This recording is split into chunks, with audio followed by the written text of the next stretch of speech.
حضرت مولانا ابوالمحاسن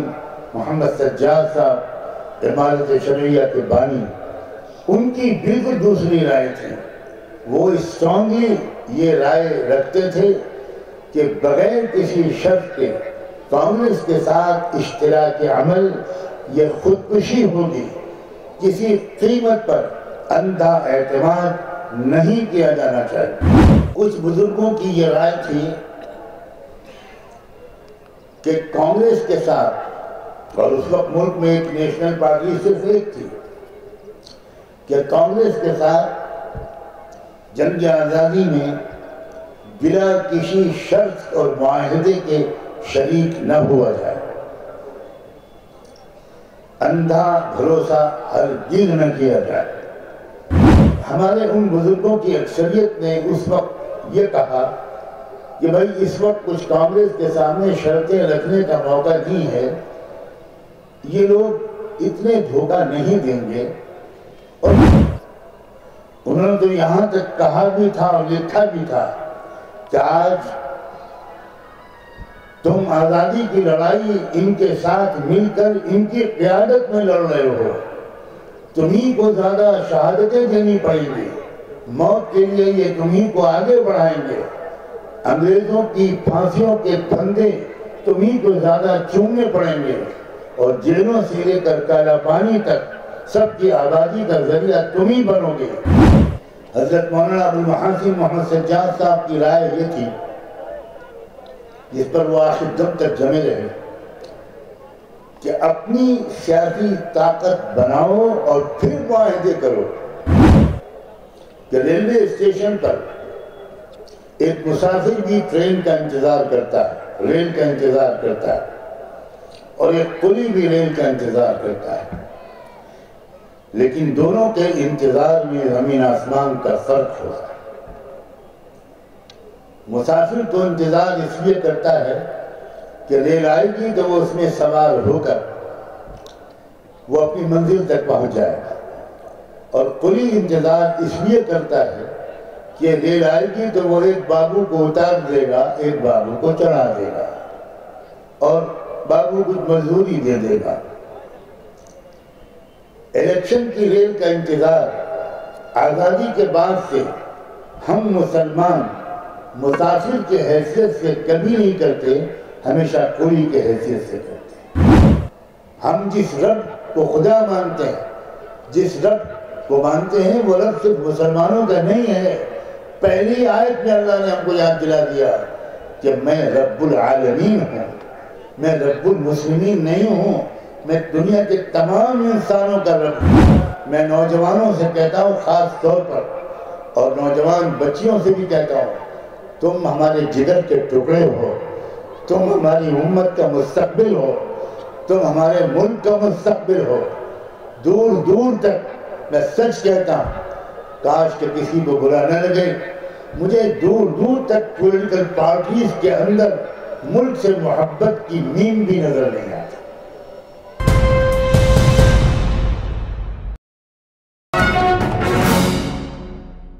لیکن اسلام کے نام پر اگر آپ کوئی الگ ملک بنائیں گے تو وہاں جو ظلم ہوگا، وہاں جو برائیاں ہوں گی، وہاں جو ناانصافیاں ہوں گی، وہ اسلام کے نام پر ہوں گی، اور اس سے اسلام بدنام ہوگا۔ اس وقت جو لوگ، ہمارے جو بزرگ، ہمارے جو اکابر اور محسنین، وہ سب کے سب بہت عظیم لوگ تھے، ان میں دو رائے چلتی تھی۔ یعنی وہ لوگ جو یہ کہتے تھے کہ ہمیں کوئی ملک دوسرا اسلام کے نام پر نہیں چاہیے، ہم بھارت میں ہی رہیں گے، ان میں دو رائے والے بزرگ تھے ہمارے۔ میں چاہتا ہوں کہ آپ لوگ اس بنیاد کو سمجھیں، اس فلسفی کو سمجھیں، جس کے تحت میرے اندازے اور بلکہ علم کے مطابق social democratic party of India بنائی گئی ہے۔ معاف کیجیے گا، مجھے کچھ ایسی بیماری ہے جس کی وجہ سے میرا منہ بہت سوکھتا ہے، بہت ڈرائنس آف ماؤتھ ہوتا ہے، مجھے بار بار پانی پینا پڑتا ہے۔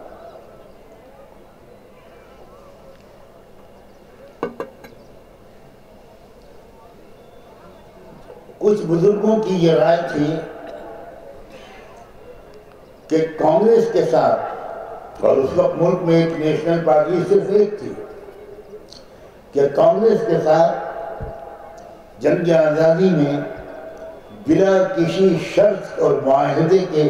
شریک نہ ہوا جائے، اندھا بھروسہ ہرگز نہ کیا جائے۔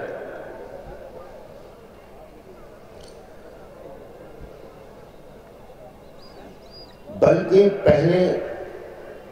ہم اپنی ایک پولیٹیکل پارٹی بنائیں جس میں ملک کے دوسرے کمزور طبقوں کو بھی برابر کا حصہ دیں، ان کے حق کے مطابق ان کو حصہ دیں، عزت کے ساتھ اس پارٹی میں ان کو شامل کریں، اور وہ پارٹی کانگریس کے ساتھ ایگریمنٹ کرے، کانگریس کی قیادت کے ساتھ، گاندھی کے ساتھ، پنڈت جواہر لال نہرو کے ساتھ، ڈاکٹر راجندر پرساد کے ساتھ، جو کانگریس کے پالیسی میکر تھے، ان کے ساتھ کانگریس کی ورکنگ کمیٹی میں ہمارا ایک ڈرافٹ پیش کیا جائے۔ اگر کانگریس کی ورکنگ کمیٹی CWC اس معاہدے کو تسلیم کر لے، ہماری شرطوں کو مان لے، تو ہم آزادی کی لڑائی میں کانگریس کے ساتھ بھرپور شرکت کریں۔ ہم تو اس سے بہت پہلے سے اکیلے آزادی کی لڑائی لڑ رہے تھے۔ مجھے اس کی تفصیل یہاں میں نہیں بتا پاؤں گا ورنہ وقت زیادہ لگ جائے گا، اور جو اہم بات مجھے آپ سے کہنی ہے، خاص طور پر اس DBI کے کیڈر سے اور آپ سب لوگوں سے، علماء کرام سے، مدرسوں کے اساتذہ سے، اپنے نوجوان بچوں اور بچیوں سے، جو بات مجھے کہنی ہے وہ رہ جائے گی، اس لیے میں اس کی پوری تفصیل نہیں بتا سکتا۔ لیکن ہمارے ان بزرگوں کی اکثریت نے اس وقت یہ کہا کہ بھائی اس وقت کچھ کانگریس کے سامنے شرطیں رکھنے کا موقع نہیں ہے، یہ لوگ اتنے دھوکہ نہیں دیں گے۔ اور میں اپنی طرف سے کہتا ہوں، بزرگوں کا جملہ نقل نہیں کر رہا، اگلا جملہ، کیونکہ شاید وہ یہ سمجھتے تھے کہ بھئی یہ تو مہاتما ہیں، مہاتما کہاں جھوٹ بول سکتے ہیں، اور یہ تو شیروانی پہنتے ہیں اور اس شیروانی کی جیب میں گلاب کا پھول لگاتے ہیں اور سر پر ایک نہرو کیپ بھی لگاتے ہیں، اور یہ تو انشاءاللہ اور ماشاءاللہ بھی کہتے ہیں، یہ کہاں جھوٹ بولیں گے؟ ظاہر ہے جو خود جھوٹ نہیں بولتا وہ یہی گمان کرتا ہے کہ سامنے والا بھی جھوٹ نہیں بولے گا۔ جو اچھے لوگ ہیں، جو شریف لوگ ہیں، وہ سامنے والے کی اصل حقیقت کو اگر صحیح طور پر جج نہ کر پائیں تو یہ ان کی کوئی کمزوری نہیں ہوتی،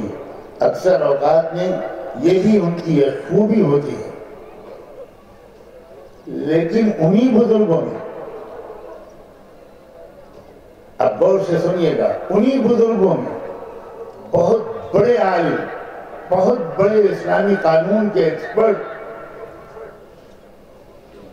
پوری دنیا میں شاید اس صدی میں اسلامی مسلم لا اور اسلامی فقہ اور جورسپروڈنس کا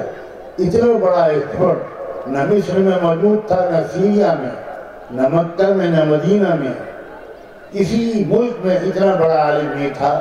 جن کا میں نام لینے جا رہا ہوں۔ حضرت مولانا ابو المحاسن محمد سجاد صاحب، امارت شرعیہ کے بانی، ان کی بالکل دوسری رائے تھی۔ وہ اسٹرانگلی یہ رائے رکھتے تھے کہ بغیر کسی شرط کے کانگریس کے ساتھ اشتراک عمل یہ خودکشی ہوگی، کسی قیمت پر اندھا اعتماد نہیں کیا جانا چاہیے۔ انہوں نے تو یہاں تک کہا بھی تھا اور لکھا بھی تھا کہ آج تم آزادی کی لڑائی ان کے ساتھ مل کر ان کی قیادت میں لڑ رہے ہو، تمہیں کو زیادہ شہادتیں دینی پڑیں گی، موت کے لیے یہ تمہیں کو آگے بڑھائیں گے، انگریزوں کی پھانسیوں کے پھندے تمہیں کو زیادہ چومنے پڑیں گے، اور جیلوں سے لے کر کالا پانی تک سب کی آزادی کا ذریعہ تمہیں بنو گے۔ لیکن جب ملک میں آزادی ہو جائے گی، ملک آزاد ہو جائے گا، تو یہی مہاتما اور یہی لوگ جو بڑے مقدس اور مہذب اور بڑے مذہبی اور دھارمک نظر آتے ہیں، یہ تم کو دھکا دے کے باہر نکال دیں گے اور پھر تمہارا قتل عام ہوگا۔ یہ الفاظ ہیں ان کے۔ مجھے حیرت ہوتی ہے ان کے ویژن پر، ان کی بصیرت پر، اور مجھے یاد آتا ہے رحمت العالم سیدنا محمد رسول اللہ صلی اللہ علیہ وآلہ وسلم کا یہ جملہ کہ اتقوا فراست المؤمن فإنه ينظر بنور اللہ۔ مومن کی، ایمان والے کی بصیرت اس کے ویژن، اس کے فہم سے، اس کی سمجھداری سے ذرا ہوشیار رہنا، محتاط رہنا، اس لیے کہ وہ اللہ کی روشنی سے وہ سب دیکھ لیتا ہے جو تم عام لوگ نہیں دیکھ پاتے۔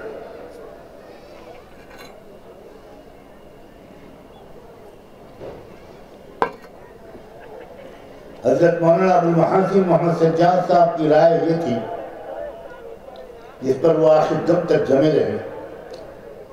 کہ اپنی سیاسی طاقت بناؤ اور پھر معاہدے کرو۔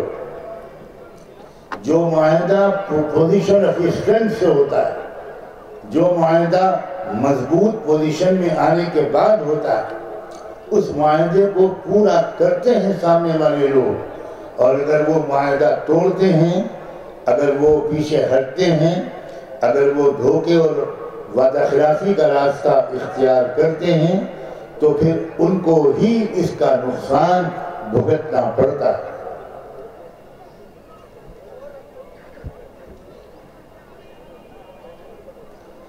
میں نے یہاں پر شاید پہلی بار کسی عام مجمع کے سامنے یہ بات کہنے کی جسارت کر رہا ہوں کہ میرے والد جماعت حضرت مولانا محمد منظور نعمانی، جن سے ملنے کے لیے نہرو، راجندر پرساد، جے پرکاش نارائن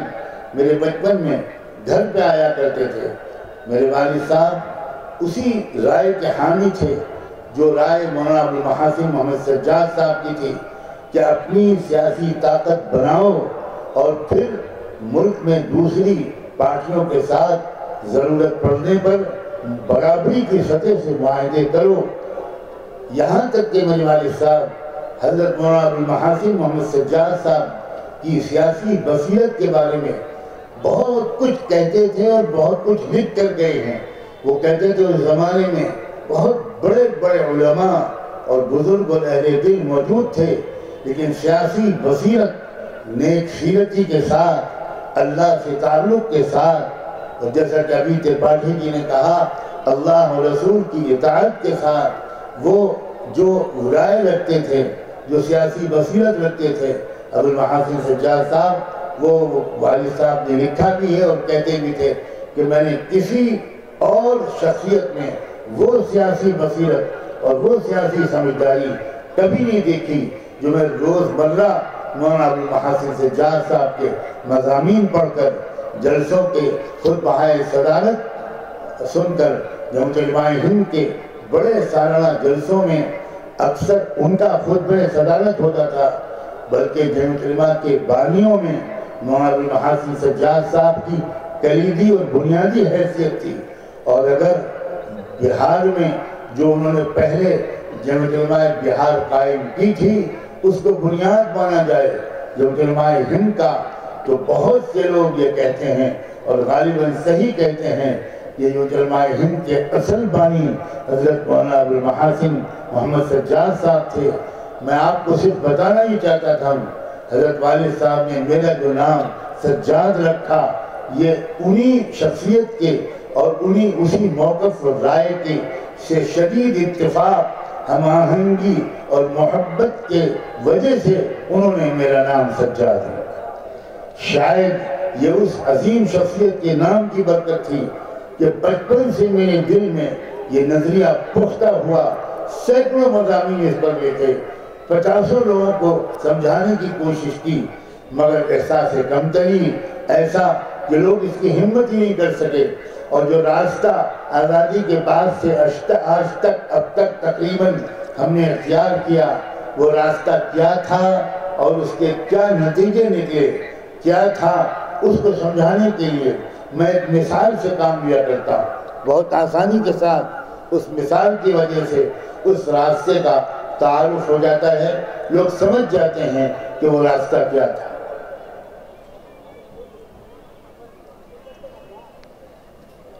مثال یہ ہے کہ ریلوے اسٹیشن پر ایک مسافر بھی ٹرین کا انتظار کرتا ہے، ریل کا انتظار کرتا ہے، اور ایک قلی بھی ریل کا انتظار کرتا ہے، لیکن دونوں کے انتظار میں زمین آسمان کا فرق ہوتا ہے۔ مسافر تو انتظار اس لیے کرتا ہے کہ ریل آئے گی تو وہ اس میں سوار ہو کر وہ اپنی منزل تک پہنچ جائے گا، اور قلی انتظار اس لیے کرتا ہے کہ ریل آئے گی تو وہ ایک بابو کو اتار دے گا، ایک بابو کو چڑھا دے گا، اور بابو کچھ مزدوری دے دے گا۔ الیکشن کی ریل کا انتظار آزادی کے بعد سے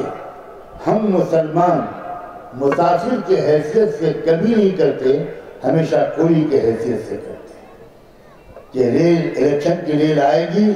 تو ہم ایک پارٹی کو اتار دیں گے، دوسری پارٹی کو چڑھا دیں گے، اور تاریخ یہ بتاتی ہے کہ جن پارٹیوں کو ہم نے چڑھایا انہوں نے بھی آج تک کوئی مزدوری نہیں دی، جن پارٹیوں کو ہم نے اتارا ان سے مزدوری کی کیا امید کی جا سکتی۔ بچپن سے میرے ذہن میں یہ بات اور یہ مثال میں ہمیشہ سے اس بات کو سوچتا رہا کہ آخر کیوں یہ لوگ ہمت کرتے۔ میں نام نہیں لوں گا، میں نے کئی مسلم پولیٹیکل لیڈر سے، بہت سینئر لوگوں سے میں نے بار بار یہ گزارش کی، ان کو اس بات پر آمادہ اور راضی کرنے کے لیے میں نے سفر کیے، اور ان کی خدمتوں کے اعتراف کے ساتھ ان سے یہ گزارش کی۔ بہت دن ہو گئے آپ مختلف پارٹیوں میں رہے، لیکن آپ نے نتیجہ خود دیکھا۔ آپ پبلک کے سامنے چاہے نہ کہیں، ہم آپ کو معذور سمجھیں گے، ہمیں آپ کے خلوص نیت پر کوئی شک نہیں ہے، مگر خدا کے لیے اٹھیے اور اب کمزوروں کو خود منظم کیجئے، اقلیتوں کو خود منظم کیجئے، اپنی الگ ایک پارٹی بنائیے۔ لیکن لوگ ہمت نہیں کر پاتے تھے، کچھ نفسیاتی حالات ہوتے ہیں، کچھ تقسیم کے بعد کے حالات، اس کی وجہ سے اندر کی وہ عزم و حوصلے کی کمی۔ میں کسی کی نیت پر شک نہیں کرتا، میں کسی کے احترام میں کمی کرنے کو درست نہیں سمجھتا، اور رائے الگ الگ ہو سکتی ہے، دونوں طرف خلوص نیت ہو مگر رائے الگ الگ ہو، یہ بالکل ممکن ہے۔ دوسروں کی رائے کا احترام بھی کیا جانا چاہیے، ان کو عزت کے ساتھ سننا بھی چاہیے، ان پر سلیقے کے ساتھ گفتگو اور ڈیبیٹ بھی ہونی چاہیے۔ ہماری رائے کچھ اور ہے، کسی اور کی رائے کچھ اور ہے، اس کا مطلب یہ نہیں ہے کہ صرف ہم مخلص ہیں وہ مخلص نہیں ہیں، یہ فیصلہ کرنا اللہ کا کام ہے۔ نیت کے بارے میں کوئی بات کہنا یہ ہر ایک کے لیے بالکل مناسب نہیں۔ اب جب سے یہ ایس ڈی پی آئی کا قافلہ اٹھا اور میرا رابطہ ان کے بانیوں سے، ان کے قائدین سے، ان کے صدر سے، ان کے نائب صدر سے اور مختلف ذمہ داروں سے ہوا، اور ملک کے طول و عرض میں ان نوجوان بچوں اور بچیوں سے میری ملاقاتیں ہوئیں جو ایس ڈی پی آئی کا کیڈر بن چکے تھے یا بن رہے تھے، اور شمالی ہندوستان میں کم اور ساؤتھ انڈیا میں زیادہ مجھے ان لوگوں کو دیکھنے کا موقع ملا، ان سے گفتگو کرنے اور ان کے عزائم کے سمجھنے کا موقع ملا۔ تو جلسے میں شرکت ایس ڈی پی آئی کے جلسے میں وہ تو آج میں پہلی بار کر رہا ہوں، لیکن میں یہ بتانے میں کوئی تکلف مناسب نہیں سمجھتا کہ اس وقت سے مجھے نہیں لگتا کہ کوئی رات یا کوئی دن ایسا خالی گزرا ہو جس میں مجھ گنہگار نے اس پارٹی کے طاقتور ہونے اور صحیح راستے پر ثابت قدم رہتے ہوئے پورے ملک کو ترقی کے راستے پر ڈالنے کی منزل تک یہ پارٹی پہنچے، اس کے لیے کم سے کم روزانہ ایک بار اپنے مالک سے دعا کرنا میرا برسہ برس سے معمول ہے۔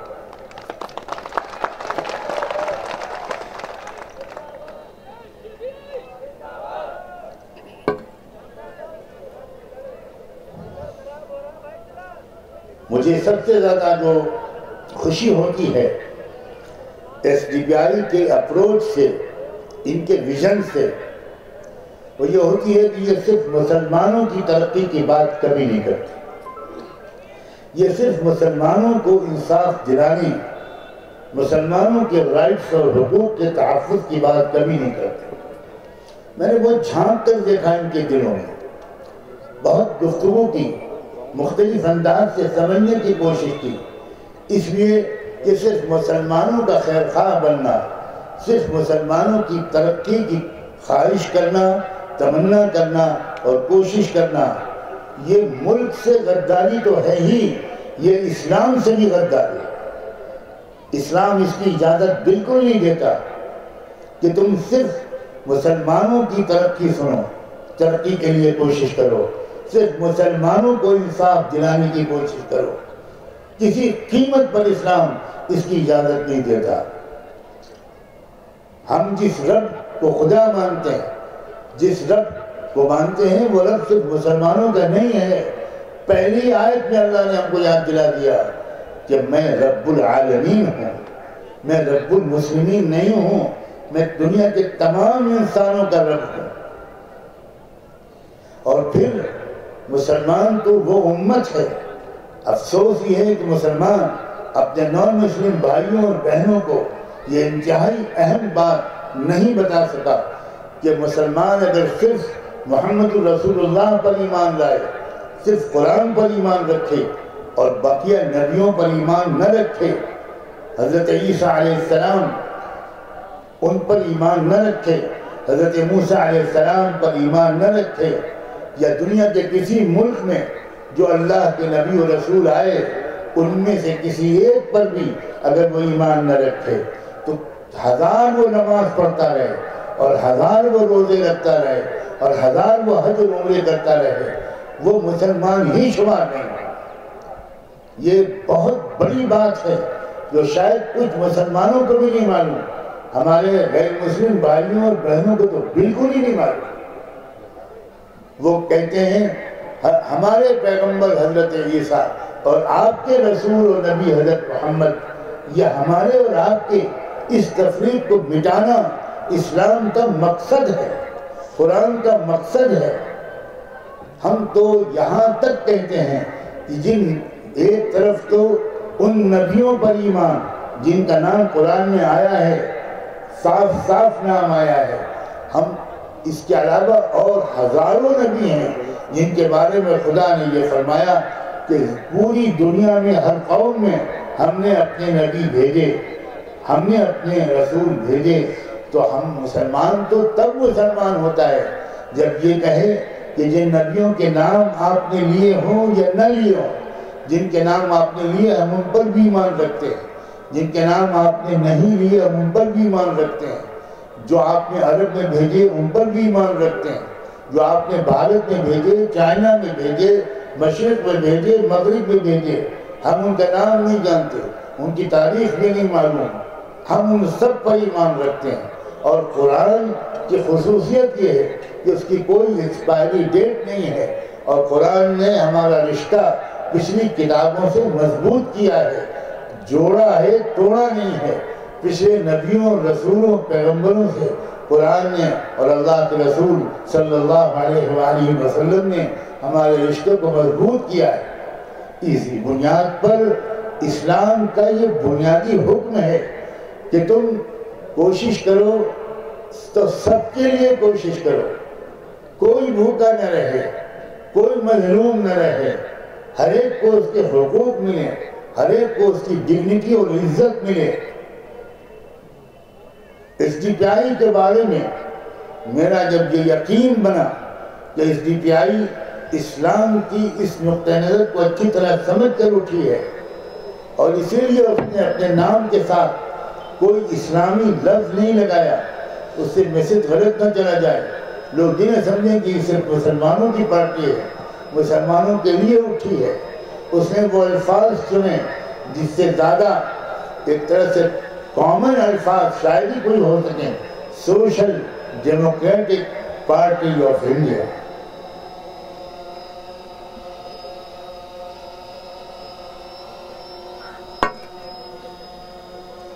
جب مجھے یہ اطمینان ہوا کہ یہ پورے بھارت کی ترقی چاہتے ہیں، ان کی تمنا بالکل میری اپنی تمنا سے میچ کر گئی۔ میرے ماں باپ نے کبھی یہ نہیں سکھایا کہ تم مسلمانوں کی ترقی کے لیے خواہش مند ہو، دعائیں کرو، کوششیں کرو۔ انہوں نے ہمیشہ سمجھایا اور اس کو ہماری رگو پے میں بسا دیا کہ تمہاری یہ تمنا اور کوشش ہونی چاہیے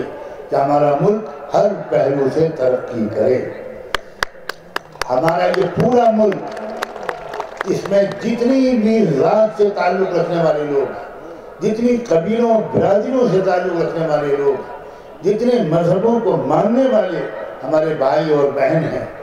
وہ سب کے سب ترقی ہو ان کو، اور ترقی بھی ہر پہلو سے ہو، اکنامیکلی بھی ترقی ہو، پولیٹیکلی بھی ترقی ہو، مورل اور ایتھیکل اعتبار سے بھی ترقی ہو، اسپریچولی بھی ترقی ہو، آل راؤنڈ ڈیولپمنٹ کی کوشش کرو، پورے کم سے کم پورے انڈیا کے لیے۔ ہم انڈیا کے اندر ہیں، ہم پر پہلی ذمہ داری اپنے وطن کی ہے۔ یہ جو اپروچ ہے، یہ جو پالیسی ہے، اس میں جتنا کلیئرنس میری معلومات کی حد تک، اس نقطہ نظر میں جتنی صفائی ایس ڈی پی آئی کے ذمہ داروں کے ایک ایک چک کے اندر میں نے رگو پے میں سرائے پائی ہوئی دیکھی، اور ہر جگہ یہ جو کوشش کرتے ہیں وہ صرف مسلمانوں کی ترقی کے لیے ہرگز کوشش نہیں کرتے۔ جب میں نے یہ پایا تو مجھے یہ اطمینان ہوا کہ یہ ہے صحیح اسلام۔ اسلام یہ سکھاتا ہے کہ بھائی تم سب کے خیر خواہ بنو، تمہارا رب رب العالمین، تمہارا نبی رحمت للعالمین،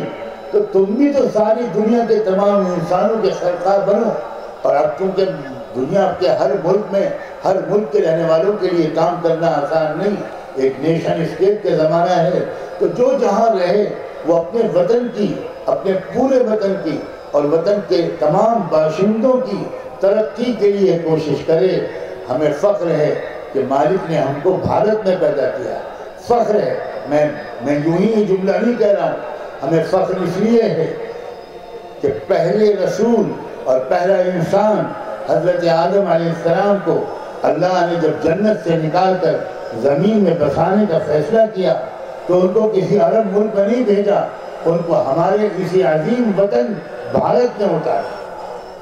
یہ ہر بھارتی کے لیے زبردست فخر کی بات ہے۔ جمبو سرالدیپ، وہ جزیرہ جہاں آدم علیہ السلام اترے تھے، وہ بھارت کا حصہ تھا اور وہ آج سری لنکا کے نام سے جانا جاتا ہے۔ تو ہمارا تو اس ملک سے صرف وطن کا رشتہ نہیں ہے، ہمارا اس ملک سے مذہبی رشتہ بھی ہے۔ کاش کہ آپ اس بات کی اہمیت کو سمجھیں اور کاش کہ آپ اس چیلنج کو قبول کریں اور وہ کہیں کوئی اس ملک سے بے وفائی کرے تو کرے، کوئی کسی بڑی طاقت کا غلام بنے تو بنے، ہم تو کسی قیمت پر اس ملک سے بے وفائی نہیں کریں گے۔ ہم اس ملک کو ترقی کی بلندیوں تک پہنچا کر دم لیں گے، ناقابل برداشت تکلیفوں کو برداشت کریں گے، عقل مندی سے کام لیں گے، سمجھداری سے کام لیں گے، ہمت اور بہادری سے کام لیں گے۔ یہ میں نے دو لفظ اتفاقاً نہیں بولے، سمجھداری اور بہادری۔ میں جب پورے بھارت کے منظرنامے پر نظر ڈالتا ہوں تو مجھے ایسے لوگ بہت ملتے ہیں جو سمجھدار تو ہیں مگر بہادر نہیں، اور ایسے لوگ بھی کچھ ملتے ہیں جو بہادر تو ہیں مگر سمجھدار نہیں ہیں۔ کام دونوں سے چلے گا، اور اصل جو خاص بات ہے ایس ڈی پی آئی کی لیڈرشپ میں ان کے اپنی اپروچ میں، ان کے طرز فکر اور طرز عمل میں کہ میں نے گہرائی سے مطالعہ کرنے کی کوشش کی ہے. میں غیب کا عالم نہیں ہوں، لیکن جتنا ایک سمجھ سکتا ہے انسان وہ میں گواہی دے سکتا ہوں کہ ان کی قیادت کے اندر سمجھداری بھی ہے اور ان کی قیادت کے اندر بہادری بھی ہے.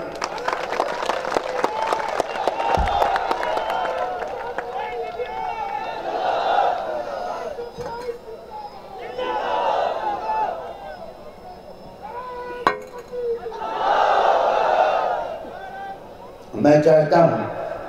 اور یہ میری دلی تمنا ہے کہ آپ دور دور تک اپنا وقت خرچ کیجئے، اپنی جان کھپائیے، اپنی صلاحیتیں لگائیے، اپنا مال خرچ کیجئے، اور آپ اس ڈی پی آئی کے اس پیغام کو، جس پیغام کے پہنچانے میں اپنا معمولی سا حصہ لگانے کے لیے آج میں یہاں حاضر ہوا ہوں. اور یہاں میں ان سب کا بہت شکر گزار ہوں کہ انہوں نے بڑی محبت اور اصرار سے مجھے یہاں بلایا، اور اللہ کا شکر گزار ہوں کہ اس نے باوجود بہت کمزور صحت کے مجھے یہاں آپ کے درمیان پہنچا دیا. میں نوجوانوں سے کہتا ہوں خاص طور پر، اور نوجوان بچیوں سے بھی کہتا ہوں، تم ہمارے جگر کے ٹکڑے ہو، تم ہماری امت کا مستقبل ہو، تم ہمارے ملک کا مستقبل ہو. دور دور تک میں سچ کہتا ہوں، کاش کہ کسی کو برا نہ لگے، مجھے دور دور تک پولیٹیکل پارٹیز کے اندر ملک سے محبت کی نیم بھی نظر نہیں آتی. لوٹ کھسوٹ اس کا ذریعہ بن گیا ہے پولیٹکس. یہ جو لفظ ہے پولیٹکس انگلش کا، یہ گریک لینگویج سے آیا ہے. میں اصل میں لنگوسٹک کا بہت بڑا طالب علم رہا. الفاظ کی فیملی ہوتی ہے، کون سا ورڈ، کون سا شبد کس زبان سے چلا اور کن کن زبانوں میں کس طرح منتقل ہوا. تو یہ جو لفظ ہے کیا لفظ؟ پولیٹکس. یہ گریک لفظ ہے، پولیتی. اس کا مطلب گریک لینگویج میں ہوتا ہے کہ بائی ہک اور بائی کروک کسی بھی طریقے سے حکومت اور اقتدار پر قبضہ کرنا. اس کا اسلام سے اور انسانیت سے کوئی تعلق نہیں. جو اسلامی لفظ ہے وہ ہے سیاست. سیاست میں حکومت کا کوئی تصور ہی نہیں ہے. عربی میں سیاست کہتے ہیں ہیومن ریسورسز کو اور فائنینشل ریسورسز کو، یعنی صلاحیتوں کو اور وسائل کو آرگنائز کر کے سوسائٹی کی اور لانگ ڈیولپمنٹ کی کوشش کر. یہ معنی سیاست ہے. اس معنی پر سیاست اسلام ہے اور اسلام سیاست ہے، اور سیاست بالکل ایک اعلیٰ درجے کی عبادت ہے. اس لیے اچھی طرح ذہن میں بٹھائیے اس بات کو کہ یہ ملک کی بھی خدمت ہے، اور اگر آپ خلوص نیت کے ساتھ یہ خدمت انجام دیں گے تو اس سے آپ کو اللہ کی رضا ملے گی، دونوں جہان کی خوشیاں ملیں گی، اور دونوں جہان کی ذلتوں سے آپ بچے رہیں گے. میں بس اپنی اسی بات پر اتفاق کرتا ہوں. امید ہے کہ پورا میسج آپ کے ذہنوں میں بیٹھ گیا ہوگا. کیا مقصد ہے، کیا مشن ہے، اپروچ کیا ہے، سب کو ساتھ لے کر چلنا، سب کی ترقی کی کوشش کرنا، بے لوث اپنا ذاتی مفاد کچھ نہ ہو، اپنا جماعتی مفاد بھی کچھ نہ ہو، بلکہ انسانی مفاد، ملکی مفاد، اس مفاد کے لیے قربانیاں دینا، جان، مال، وقت اور صلاحیتوں کو خرچ کرنا. آج چند مصرے مجھے بہت یاد آئے تھوڑی دیر پہلے جب میں اللہ سے دعا مانگ رہا تھا کہ مجھے کیا کہنا ہے اپنے ان نوجوانوں سے، ان قابل قدر سامعین سے. میں انہی شعروں کو سنا کر آپ سے اجازت لوں گا. جلتے ہیں دیے، جلتے ہیں دیے پاؤں کوئی جاگ نہ جائے، چلتے ہیں دبے پاؤں، چلتے ہیں دبے پاؤں کوئی جاگ نہ جائے. غلامی کے اسیروں کی یہی خاص ادا، غلامی کے اسیروں کی یہی خاص ادا ہے. ہوتی نہیں جو قوم حق بات پہ یکجا، ہوتی نہیں جو قوم حق بات پہ یکجا، اس قوم کا حاکم ہی بس اس کی سزا ہے، اس قوم کا حاکم ہی بس اس کی سزا ہے۔ آج جو کچھ ہو رہا ہے وہ ہماری بزدلی، ہمارے آپس کے جھگڑے، ہمارے مسلکی جھگڑے، اور نہ جانے کن کن بنیادوں پر ہمارے جھگڑے، ہمارے آپس کے اختلافات، ذاتی مفاد کو ترجیح دینا ملی، قومی اور ملکی مفاد پر، اسی وجہ سے ہم اس حال سے پہنچے ہیں۔ جب اس راستے پر چلیں گے جو آج آپ نے ہمارے پیشرو فاضل مقلدین سے خوب تفصیل سے سنا ہوگا، تو اس راستے پر چل کر آپ کو غلامی سے آپ کو بھی چھٹکارا ملے گا، دوسرے محکوموں اور مظلوموں کو بھی انصاف ملے گا، اور تاریخ میں آپ کا نام سنہرے حروف سے لکھا جائے گا۔ وآخر دعوانا ان الحمد للہ رب العالمین۔